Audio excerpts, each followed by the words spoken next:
Buenos días, chicos, ¿cómo estamos? Muy bien. ¿Todo bien?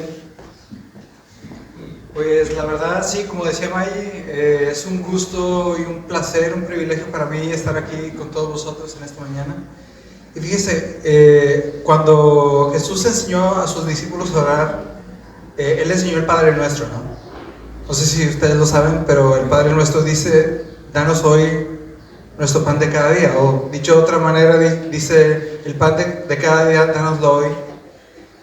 Y yo creo, estudiando el contexto de esa oración, sinceramente no creo que Jesús estuviera hablando de tacos, ni de carne con tomate, ni de solomillo al whisky, sino se refería a su palabra, ¿no? Y yo creo que al estar todos aquí hoy reunidos, estamos como una especie como de banquete a los pies de Jesucristo. Amén. Así que disfrútalo. No te puedo decir otra cosa. Y un amigo, una vez escuché esto, que cuando alguien comparte el evangelio con otro, es simplemente un mendigo diciéndole a otro mendigo dónde encontrar pan. Simplemente. Y yo soy un mendigo que un día, por su gracia, lo encontré. Bueno, él me encontró a mí. Yo no lo estaba buscando, él me buscó a mí. Y él me encontró y me dio de comer y encontré el pan de vida. Y pues es lo que comparto, porque es otra cosa, sería absurdo, ¿no? Compartir otra cosa. Y con mucho cariño y con mucho amor, ahí les va.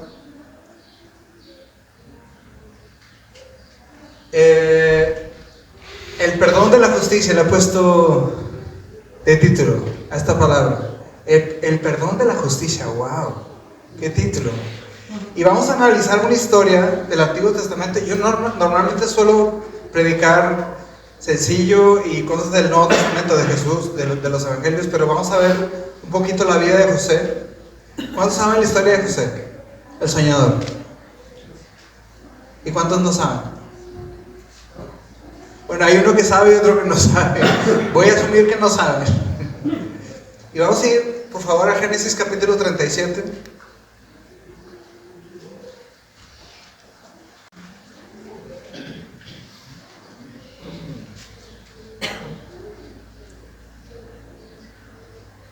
Génesis capítulo 37, cuando lo tengan me pueden decir, por favor, amén. Y vamos a ir al versículo 23.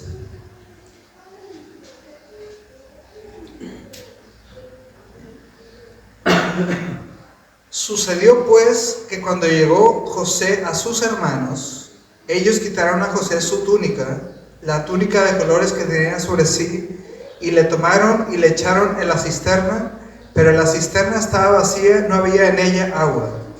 Y se sentaron a comer pan, y alzando los ojos miraron, y aquí una compañía de ismaelitas que venía de Galaad, y sus camellos traían aromas, bálsamo y mirra, e iban a llevarlo a Egipto. Entonces Judá dijo a sus hermanos: ¿qué provecho hay en que matemos a nuestro hermano y encubramos su muerte? Venid, vendámosle a los ismaelitas, y no sea nuestra mano sobre él, porque él es nuestro hermano, nuestra propia carne. Y sus hermanos convinieron con él, se pusieron de acuerdo. Y cuando pasaban los madianitas, mercaderes, sacaron a José de la cisterna, del pozo, y le trajeron arriba y le vendieron a los ismaelitas por 20 piezas de plata, y llevaron a José a Egipto. ¡Wow! Digno para hacer una serie, ¿no? De Netflix. Les voy a poner un poquito de contexto para los que no conocen a José ni saben quién fue él. Todo empieza con una promesa que le hizo Dios a Abraham. Y un día Dios le prometió a Abraham una cosa.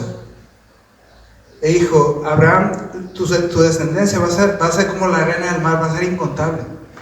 La cuestión es que Abraham no podía tener hijos, y pues Abraham se burló de Dios porque decía: no puedo tener hijos, o sea, como que no puedo tener hijos, o sea, ¿cómo es eso? No es posible. Pues sí, Abraham, tú vas a tener una descendencia que hasta el día de hoy,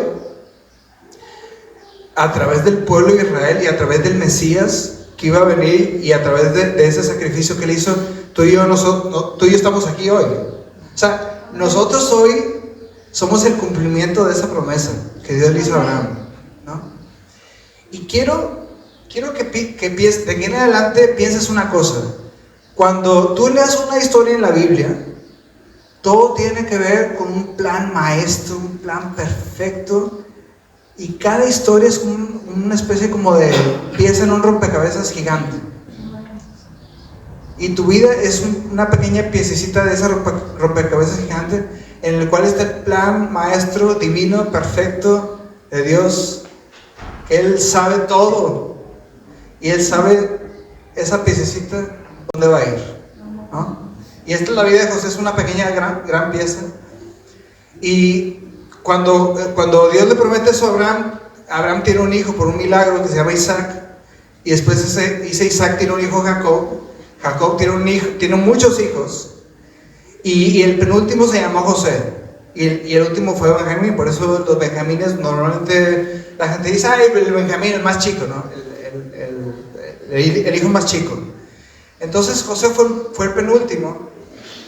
Y antes de José vinieron un montón de hermanos. Y para que entiendas el contexto de José, José era un chico, de esos chicos que le gustaba estar en casa, pensar mucho, a lo mejor le gustaba dibujar, o a lo mejor le gustaba mucho la astronomía, salir al campo, observar las flores, se quedaba así como anonadado con la naturaleza, y él era de las personas más quietecitas, un poquito más lentas, así como yo. Yo soy muy lento. ¿Sí o no, mi amor? Sí. Yo soy de las personas que pasan Pero estaban los hermanos de José, los mayores, los hermanos, los 9, 10 hermanos que tenía adelante. Y esos eran personas, pero de trabajo, así brutos, que salían al campo a sembrar, a cegar, a recoger, a construir, a fabricar, de ese tipo de gente. Entonces al pobre lo tenían como, en inglés se dice como ostracized. O sea, lo tenían ahí en un rincón de la casa. Tú dedícate a pensar y dedícate a imaginarte cosas y mira al cielo y todo lo que tú quieras, pero tú quédate en casa con papá y no vengas a molestar, porque vas a estorbar más de lo que ayudas. Entonces ese tipo de personas era José chiquitito. Y por esa razón el papá de José, Jacob, le tenía un cariño especial a él. ¿Cuántos padres de aquí tienen más de un hijo? Más de un hijo, wow. Yo solamente tengo una hija, y no puedo opinar sobre esto, pero cuando tienes más de un hijo, ¿a poco no sientes un cariño especial por uno de ellos? No. Todos van a decir, no, pues, a todos los quiero igual. Si yo los paso a cada uno de vosotros en esta mañana, va a decir, no, a todos los quiero igual, pero ustedes saben, dentro del corazón, ustedes saben. Y ¿cómo puedes decir eso? Pero ustedes saben que es verdad. Yo no puedo decir eso, solamente tengo una. Pero ustedes saben que es verdad.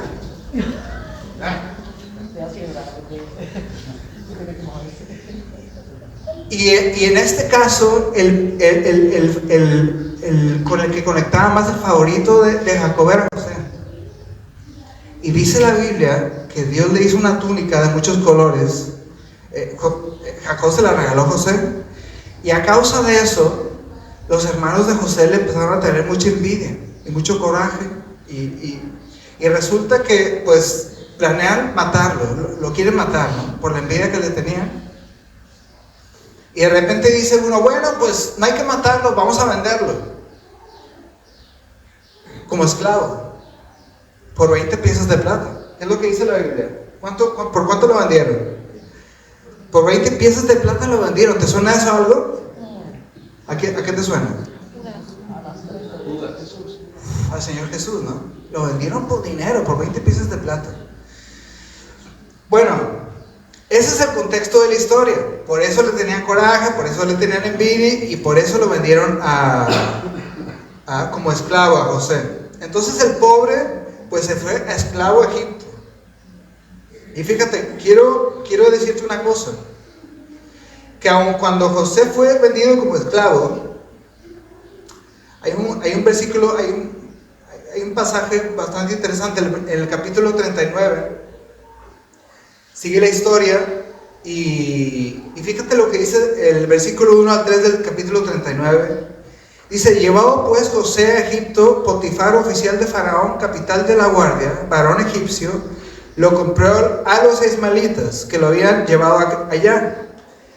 Y dice el 2: mas Jehová el Señor, Jehová Dios, estaba con José, y fue varón próspero, y estaba en la casa de su amo el egipcio, y vio su amo que Jehová estaba con él, y que todo lo que él hacía, Jehová lo hacía prosperar en su mano. Quiero que sepas una cosa, que aún desde jovencito José, aún estando en casa, a lo mejor sin trabajar, pensando en la inmortalidad del cangrejo, viendo las estrellas, Dios estaba con él. Pero para que Dios esté con alguien, Él lo tiene que dejar. O sea, Dios no va a estar con una persona que no quiere. Entonces José era una persona que había tomado una decisión de sujetar su vida y vivir conforme a la voluntad de Dios. ¿Y sabes una cosa? Esto la gente lo empezó a notar.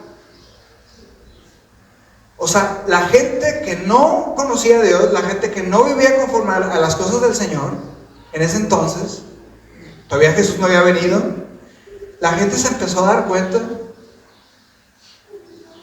que Dios estaba con José. ¡Wow! Pero porque José lo había dejado. Y no quiero contar toda la historia de José porque nos vamos a poner aquí a llorar. Pero básicamente Dios empezó a mover cosas. Dios estaba con José. José lo mandan a la cárcel por una injusticia. Porque fue una injusticia. Lo mandan a la cárcel. Para todo esto, José había tenido un sueño. Yo no había pensado en esto hasta esta mañana. José había tenido un sueño en el cual él estaba en el campo y José tiene unas espigas, un manojo de espigas, y venían los hermanos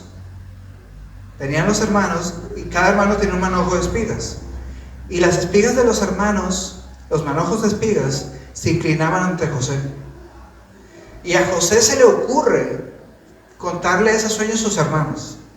Oye, hermanos, venga para acá, tengo un sueño que contarles. Pues soñaba que todos estábamos en el campo y que todos teníamos manojos de espigas y que sus espigas se inclinaban ante mí. No, pues con todo el coraje y la envidia que le tenían, ahora encima a José les cuenta eso, pues todavía más envidia y más coraje, ¿no? Pero vamos a ver que esa palabra después se cumple, ¿no? Y por una serie de vicisitudes y de coincidencias no extrañas, sino fueron diosidencias, José va a la cárcel, empieza a tener una serie de circunstancias extrañas en la cárcel. Dios lo empieza a usar en la cárcel porque Dios estaba con él. Dios estaba con él aún en la cárcel. Dios lo empieza a usar en la cárcel. Y de repente, de estar en la cárcel por una injusticia, de estar en la cárcel en lo más bajo, Dios lo coge y lo levanta, humanamente hablando, al ser el número 2 en la tierra de Egipto. No voy a contar la historia de cómo pasó eso, ustedes lo pueden leer, el libro del Génesis, del capítulo 37 al 45 está esa historia. Está muy interesante, ¿eh? Les recomiendo que la lean en casa. Pero de estar en la cárcel, limpiando a lo mejor váter, Dios lo levanta a ser el número 2 en Egipto, porque en toda la región empezó a haber mucha hambre. No solamente en Egipto, sino en toda la tierra, en la Tierra Media, digamos, en el Oriente Medio, empezó a haber mucha hambre. Y Dios coge a José de la cárcel y lo pone en el número 2 del imperio egipcio, después de Faraón. Le dijo Faraón: yo en el reino solamente voy a ser el primero, pero tú eres el segundo. Y de repente, por obra de las circunstancias extrañas que tiene Dios, porque Dios obra así de una forma tan misteriosa que me encanta, de repente los hermanos de José y el padre de José, Jacob, empiezan a pasar hambre, y les dice Jacob a sus hermanos, a sus hijos, dicen: oigan, vayan a Egipto porque me he enterado que ya hay comida. Porque a José se le ocurrió la maravillosa idea de ahorrar el 20% de la comida, de no gastarse toda la comida estando en el número 2, y guardaron el 20%, un quinto es el 20%, ¿no? Y de repente van los hermanos mandados por Jacob a Egipto. ¿Y con quién creen que era el encargado de repartir la comida? José. Y cuando van los hermanos a Egipto, se encuentran con José. Pero ¿sabes una cosa? Pasó algo muy interesante. Que José los reconoció, pero José, como ya estaba pues, vestido como egipcio y maquillado como egipcio, porque ahí no sé si sabían que los egipcios, los hombres se maquillaban. Se pintaban los ojos así de negro, y con una ropa especial y con un turbante, los egipcios. Pues a José no lo reconocieron sus hermanos, pero José sí lo reconoció. ¿Y qué crees que hicieron los hermanos cuando lo vieron? Se arrodillaron delante de él. Y se cumplió lo que Dios le había dicho a José en su sueño. Amén. Amén. Se cumplió el sueño.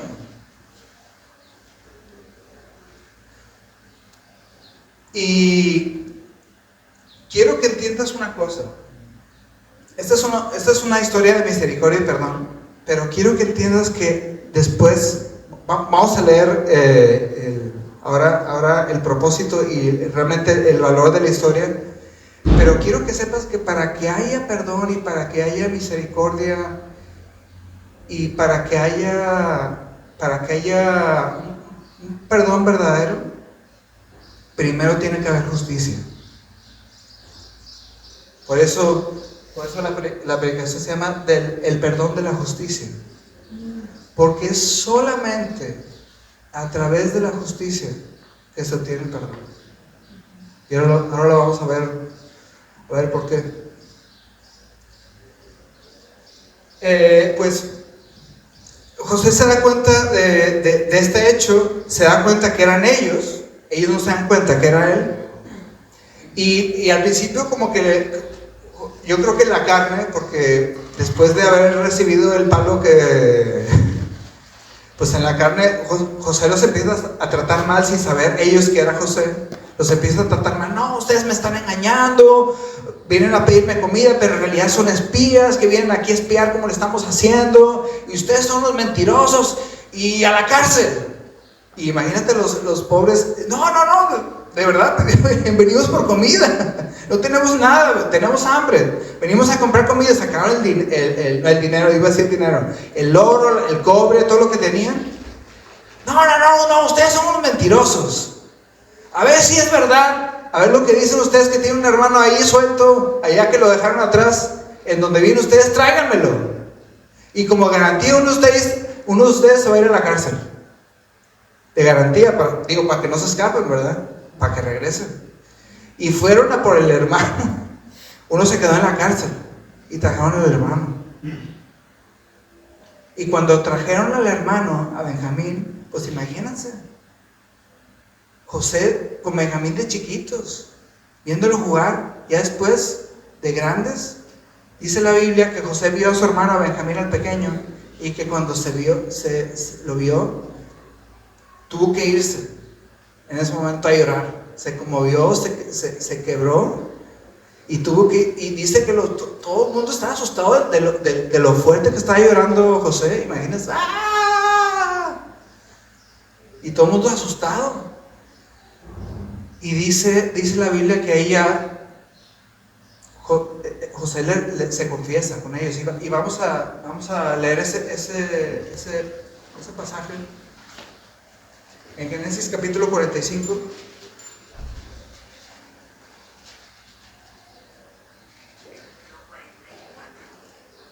45 del 1 al 8. ¿Hasta aquí se ha entendido un poquito? ¿Se ha entendido? Se ha entendido, ¿no? Dice, no podía ya José contenerse, ¿no? Pues ya después de tanta lágrima, no podía ya José contenerse delante de todos los que estaban al lado suyo y clamó, haced salir de mi presencia a todos, y no quedó nadie con él al darse a conocer a sus hermanos. Se quedó José con sus hermanos solos. Entonces se dio a llorar a gritos, y oyeron los egipcios, y oyó también la casa de Faraón, y dijo José a sus hermanos, yo soy José. ¡Wow! ¿Y vive aún mi padre? Digo, nuestro padre. Y sus hermanos no pudieron responderle porque estaban turbados delante de él, asustados. Entonces dijo José a sus hermanos, acercaos ahora a mí. Y ellos se acercaron, y él le dijo, yo soy José vuestro hermano, el que vendisteis para Egipto. Wow, hasta ahí, así como que todos, acuérdense de lo que me hicieron. Pero pues ahora no se pongan tristes, ni os pese de haberme vendido acá, porque para preservación de vida me envió Dios delante de vosotros, pues ya ha habido 2 años de hambre en medio de la tierra, y aún quedan 5 años en los cuales ni habrá arada ni siega. Y el 7 dice, y Dios me envió delante de vosotros para preservaros posteridad sobre la tierra, y para daros vida por medio de gran liberación. Y dice el 8, así que ustedes no me vendieron, ni ustedes me enviaron aquí, sino Dios, que me ha puesto por padre de Faraón y por señor de toda su casa y por gobernador en toda la tierra de Egipto. Wow. José, al someter su vida al Señor, entendió una cosa, que todo está en las manos de Dios. Amén. Y José dijo, ustedes no me vendieron, Dios los dejó que me vendiesen. Ustedes no me enviaron acá, Dios me trajo acá. La perspectiva de José era increíble, era una perspectiva eterna. Más allá del plano temporal, más allá de esta vida, de estas circunstancias terrenales y carnales, la mirada de José estaba puesta en la eternidad. Porque ¿sabes una cosa? A raíz de esto, el pueblo de Israel pudo sobrevivir al hambre. Y dice la Biblia, para preservación de vida, Dios me ha enviado acá, para darles de comer a ustedes y a la casa de mi padre. Y fue a través del pueblo de Israel que vino el Mesías. Y fue a través del Mesías que tú y yo podemos tener esta cita en esta mañana. Entonces, nosotros le debemos en gran parte, en cierta forma, a José. Cuando llegues al cielo, dile, oye José, gracias, porque por hacer lo que hiciste, nosotros estamos aquí, por haberte sujetado al Señor, por dejar que Dios manejara tu vida, controlara tu vida. Ahora podemos estar tú y yo aquí gozándonos en la presencia del Señor. Y quiero que veamos esta historia con una perspectiva eterna, una perspectiva no en lo terrenal, sino en una perspectiva que va más allá de lo temporal. Y fíjense lo que dice Primera de Juan capítulo 1, versículo 9.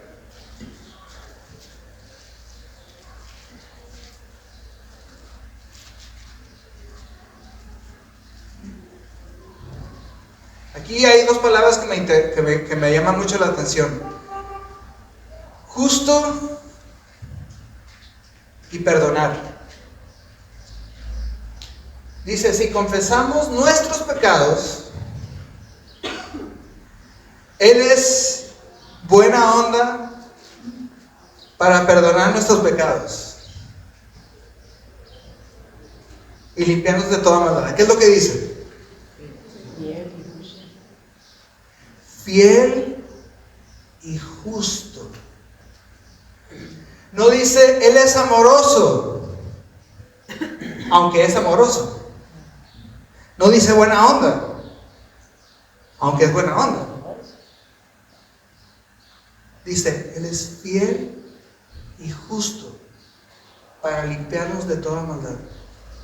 Ahora, quiero decirte una cosa. Para que el pueblo de Israel pudiese sobrevivir y ser preservado en vida terrenal, pero también en vida espiritual, porque nosotros ahora somos frutos, somos parte de esa vida, porque de ahí vino el Mesías. Eso quiero que lo entiendas, que se te graba el corazón, de que esta es una pieza en el rompecabezas de algo eterno. Para que algo pudiera tener vida, perseverar, preservarse, tuvo que haber un sacrificio. Tuvo que haber alguien que se negara a sí mismo, que fue José. Y fíjense, me llama la atención José, porque fue vendido desde jovencito a una tierra que ni siquiera era la suya. Tú imagínate llegar a un sitio y bueno, tú dices, oye, pues me vendieron como esclavo, oye, pero pues a Rota, por ejemplo. Estás esclavo, pero oye, pues a Rota, ahí hablan castellano y pues hay solomillo, whisky, carne con tomate y de todo, ¿no? Por lo menos, ¿no? Pero ir a un sitio donde es que ni siquiera hablan tu idioma, donde es que la gente vive diferente, donde la cultura es diferente, es como wow, o sea, es otra cultura, ¿no? Y luego encima, que tú haces bien las cosas, te meten a la cárcel. Encima que te portas bien, te juzgan. Sí, eres culpable, dicen, eres culpable por una mentira que te inventaron de tuya, te meten en la cárcel años. Y estás ahí en la cárcel cumpliendo una condena injustamente. Pero es lo que les digo, para que alguien, en este caso los hermanos, pudiesen tener perdón de José, alguien tuvo que sacrificarse. Alguien tuvo que estar en la cárcel. ¿Cuántos años estuvo José en la cárcel? 1, 2. ¿Alguien dijo 14? ¿Quién dijo 14? 15. 14. ¡Wow! Imagina 14 años. Por una mentira, por algo injusto. Pero alguien tuvo que hacerlo. Dios no cogió comida del cielo y se los dio a los judíos. Tuvo que usar a José, la vida de José en Egipto, para salvar la vida de sus hermanos. Quiero que aprecies ese valor. Y así como José fue vendido a Egipto, a una cultura que ni siquiera conocía, un idioma diferente, así Jesús vino a esta tierra y se hizo hombre. Y tuvo que negarse a sí mismo. Jesús se negó a sí mismo.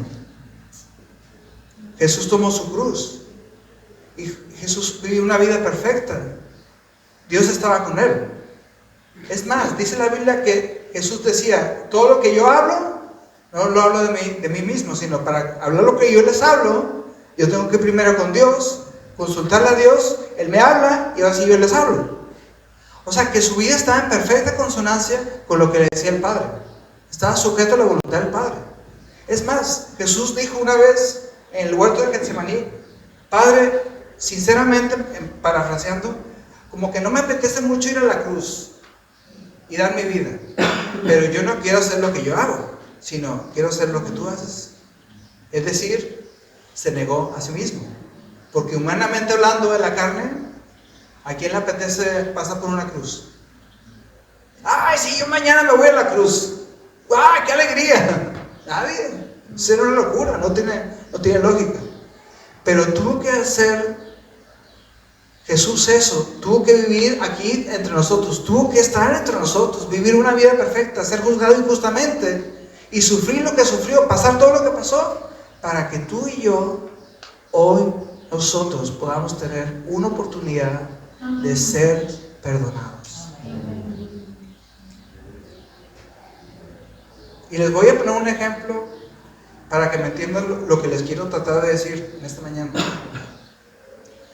Dice la Biblia que Dios nos perdona, ¿por qué? Porque Él es fiel y justo. No dice buena onda, no dice amoroso, aunque lo es. Y les voy a poner un ejemplo. Imagínense, por ejemplo, yo tengo una hija, ¿no? Imagínate que matan a mi hija, alguien, un hombre la mata por, digamos, por diversión, ¿no? Y vamos a juicio. Y el juez dice con ese hombre: mira, como soy un juez bueno y soy un juez amoroso, te perdono lo que has hecho. ¿Ustedes qué piensan? ¿Cómo nos sentiríamos el y yo? O pon a tu hijo, pon a tu hija de por medio. Maten a tu hijo y tu hija, van a juicio. Sabes que esa persona lo hizo porque hay pruebas. Y de repente dice el juez: es que soy un juez muy bueno y muy amoroso y bien buena onda, y te perdono, hijo. Puedes irte. ¿Qué pensarías de ese juez? Injusto. Es un juez injusto, va a injusticia, ¿no? Pero de repente llega alguien: oigan, yo estoy dispuesto a poner mi vida por este hombre, y toda la condena, todo lo que él tiene que pagar, yo lo pago.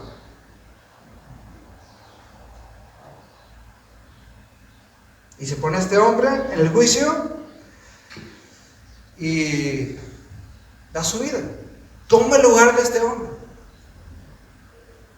El juez va a decir: bueno, ok, ya hay alguien para pagar esa deuda, eso malo que este hombre ha hecho. Alguien que se va a comer el marrón de la condena. Y eso es lo que ha hecho Jesucristo. Tuvo que vivir una vida perfecta, tuvo que negarse a sí mismo y tuvo que tomar ese lugar para satisfacer la justicia, porque Dios es un Dios justo. Ahora, ¿cómo se manifiesta el amor de Dios con nosotros? En el perdón. Sí, se manifiesta en el perdón, pero se manifiesta a través de la obra de Jesucristo. Fíjense lo que dice Romanos capítulo 5, versículo 8. Dice: mas Dios muestra su justicia para con nosotros, en que siendo aún pecadores, Cristo murió por nosotros. ¿Qué dice? ¿Dice justicia o es amor?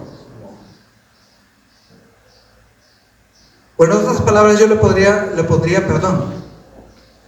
Amor, perdón, lo que tú quieras. Su perdón para con nosotros, su amor, en que siendo aún pecadores, Cristo murió por nosotros. Para que la justicia de Dios fuese cumplida. Porque Dios es un Dios, ¿qué? Justo. Él es fiel y justo para perdonar pecados. Pero ahora, ¿qué pasa en ese juicio? El veredicto contra ese hombre que hizo eso terrible, ¿cuál es? Culpable, ¿no? Hay pruebas en contra tuya. ¿Y sabes qué dice el hombre? De repente dice: ay, no, yo creo que soy muy bueno, yo no le hago mal a nadie, yo soy buena persona, yo pago mis impuestos, yo trato bien a todo el mundo, yo tengo una familia, yo soy bueno, yo trabajo bien, soy trabajador y me porto bien. ¿Qué pensarías de ese hombre? Pues es lo que pasa cuando tú hablas con el evangelio con la gente.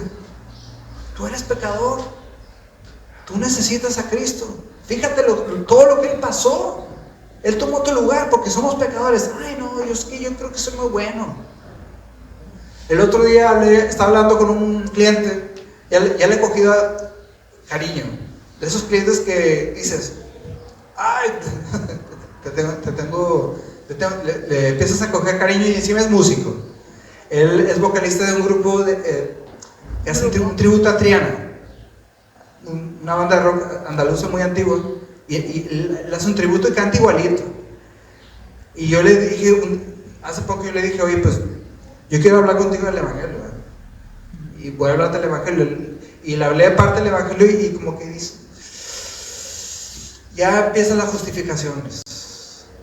Es que yo creo, y ya cuando una persona se autojustifica, ya no hay más que hacer. Y déjame decirte en esta mañana te voy a preguntar, ¿qué vas a hacer con este mensaje? ¿Vas a reconocer tu condición de pecador y de pecadora? ¿O vas a intentar justificarte?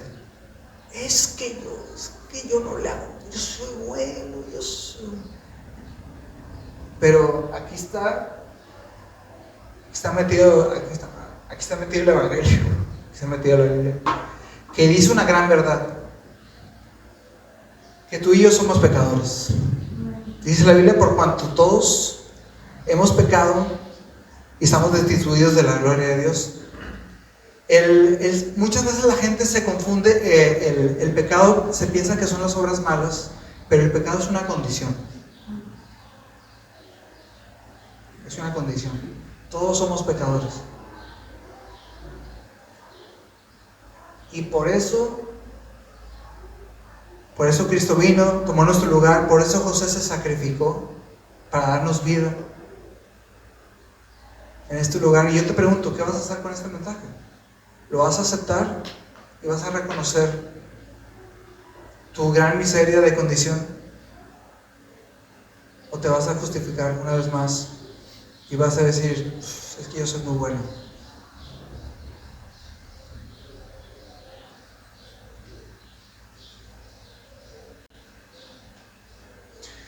Señor, muchas gracias. Muchas gracias te damos, Señor, porque tú nos has reunido aquí en esta cita celestial.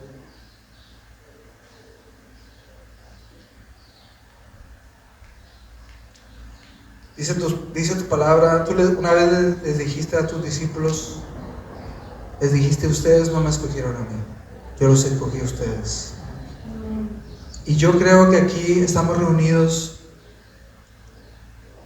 los que tú quisiste que estuviésemos en esta mañana con un propósito, de escuchar cómo la historia de un hombre hace miles de años que se sacrificó viviendo en un país tan diferente y tan distinto, y que puso su vida, Señor, por sus hermanos, por su familia, y tú lo usaste, Señor, así como usaste a tu Hijo Jesucristo, quien se sacrificó por nosotros por amor, porque alguien tenía que pagar, Señor, el precio del pecado. Alguien tenía que sufrir esa condena de haber pagado con la muerte. Señor, espero que este mensaje de salvación se entienda, Señor, y que tú abras los ojos y el corazón de la gente que ha venido aquí en esta mañana, Señor.